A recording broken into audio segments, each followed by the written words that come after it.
पूरी दुनिया में लॉकडाउन का मामला है, हमारे देश में भी है, मगर पूरी दुनिया और हमारे देश में फ़र्क है। वक्त रहते अगर भारत के एयरपोर्ट सील कर दिए गए होते, जो अमीरों के ज़रिए भारत में कोरोना की बीमारी आई तो बाहर नहीं आती, मगर सरकार ने वक्त रहते वो काम ना करके मज़दूरों को डंडे देने का काम शुरू करवा दिया। इस वक्त मैं Mumbai Agra national highway number 3 पर यहाँ हूँ और मेरे ठीक पीछे पड़गा है और थोड़ा सा आगे अगर 11 किलोमीटर की दूरी पर देखेंगे तो भिवंडी शहर है। भिवंडी शहर हमारे मुल्क का एक ऐसा शहर है, पूरे हिंदुस्तान में जितना कपड़ा तैयार होता है उसका 35% कपड़ा भिवंडी शहर में तैयार होता है। और मंदी की जो मार झेल रहा था भिवंडी शहर, लगभग 50% लूम यहाँ पहले से बंद है और अब लॉकडाउन की वजह से मज़दूरों का जो पलायन शुरू हुआ है, हालांकि मज़दूरों का पलायन नहीं होता मगर राज्य सरकार और केंद्र सरकार दोनों की जो नीति और रणनीति है दोनों बेकार हो चुकी है।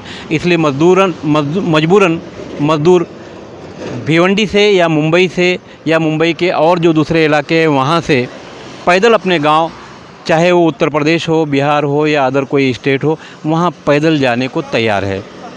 भिवंडी शहर की बात करेंगे तो सरकार ने ऐलान किया ट्रेन जाएगी, ट्रेन गई भी, मगर कितनी ट्रेन? चंद ट्रेन। उसमें भी जाने के लिए दुनिया भर के मसले मसाइल। इस वक्त मेरे साथ में मज़दूरों का ये पूरा काफ़िला है और मेरे ठीक पीछे ये करिश्मा ढाबा है। भिवंडी का केरला ग्रुप का एक बहुत बड़ा ग्रुप है ये, और ये लोग भी यहाँ लोगों को मुफ्त में खाना खिलाते हैं, चाय पिलाते हैं, पानी पिलाते हैं, इनका ख्याल रखते हैं। सरकार से इन लोगों का कोई लेना देना नहीं है, मगर ये लोग तो खिला रहे हैं। मगर सरकार की जो नीति है वो ना जनता की समझ में आ रही है, ना जो जनप्रतिनिधि हैं जो निचले स्तर पे हैं उन्हें समझ में आ रही है। इस वक्त मेरे साथ में, हालांकि हमारे देश का सबसे ताकतवर हाथ जो होता है वो मज़दूर का होता है, आज ये हाथ बेकार हुआ है और पैदल अपने गांव जाने को मजबूर है। और गांव कहीं 150 किलोमीटर की दूरी पर नहीं है, लमसम 15 से 1600 किलोमीटर का एवरेज है, वहाँ पैदल जाना है। अब बड़ी बात है भिवंडी शहर में मंदी भी बहुत है, मगर बकरे की जो दुकान है जहाँ मटन मिलता है 900 रुपये किलो, वहाँ लाइन भी है।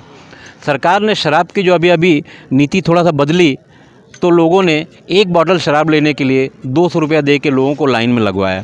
तो बहरहाल पैसा है, उसकी कमी नहीं है, इससे समझ में आता है। आपका नाम बताइए। मेरा नाम अमन कुमार झा हो गया, मैं बिहार का रहने वाला हूँ। आप कहाँ रहते थे? मैं भिवंडी रहता हूँ। अच्छा, भिवंडी में कहाँ पर? अंजुर फाटक। अंजुर फाटक पर क्या करते थे आप वहाँ? वहाँ कपड़ा लाइन का मैं काम करता हूँ। कपड़ा लाइन में मैं 11 साल से काम करता हूँ। अब जब से बंदी हो गई तब से न मेरा वो सेठ पैसा 1 रुपया दे रहा है, न वहाँ के कोई ऐसी गवर्नमेंट का कोई भी फंड का हम सबको लाभ प्राप्त हुआ। जब ये भिवंडी से जब ट्रेन गई ना तो उसमें जो ऑनलाइन का सिस्टम किया गया, अब वो करने के बावजूद भी वहाँ की पुलिस पैसा अधिक वहाँ से पब्लिक से ले रही है। जो जितना पैसा ज़्यादा देता है उसको पहले बैठा देती है, जो पैसा जिसके पास नहीं है उसको नहीं बैठने देता, उसको गाली देता है, उसको डंडा मार के भगाता है। ऐसे कंडीशन वहाँ कर दिया अभी। तो अभी आप पैदल कहाँ जा रहे हैं? अभी हम जाएंगे पैदल, जब तक हमसे होगा चलेंगे। कुछ रास्ते में कुछ गाड़ी वगैरह मिल जाएंगे, हमको लिफ्ट दे देंगे, फिर वहाँ से आगे बढ़ेंगे, फिर वो उतार देंगे तो फिर पैदल चलेंगे। तो जाना कहाँ तक है आपको? हमको तो बिहार तक जानी है। बिहार तक जाना है। आपको कहाँ जाना है? लखनऊ जाना है। क्या नाम है आपका? प्रेम कुमार। तो कहाँ से निकले आप? सांता क्रूज से। सांता क्रूज से आज यहाँ पहुँचे? हाँ, आज सुबह निकले 4 बजे। तो वहाँ जो लोग थे तो आप लोगों की कोई मदद नहीं करते थे? वहाँ जैसे जहाँ आप थे वहाँ हमारी कोई मदद नहीं कर रहा था। क्या करते थे आप? हम गारमेंट में काम करते हैं। हाँ, और कोई मदद नहीं करता? कोई मदद नहीं करता। बड़ी बात है कि कोई मदद नहीं करता। ये वो मज़दूर हैं, भले ये उत्तर प्रदेश से आते हों, बिहार से आते हों या हिंदुस्तान के किसी भी कोने से आते हों, मगर इनकी मदद के बदौलत ही तो इस देश का जो कलपुर्जा, जिसे हम मशीनरी कहेंगे, चलता है। मगर आज लॉकडाउन की वजह से इनको पूछने वाला कोई नहीं है। और आने वाले दिनों की जो कहानी है, ये मज़दूर तो निकल जाएंगे, अपने गांव चले जाएंगे, ज़रूर इनके गांव में इनका परिवार होगा, इनका घर होगा, इनकी खेती होगी और बहुत कुछ इनके पास वहाँ होगा। तो जब ये मज़दूर वापस महाराष्ट्र में नहीं आएंगे तब महाराष्ट्र की जो तस्वीर निकल कर सामने आएगी तो उसका क्या होगा।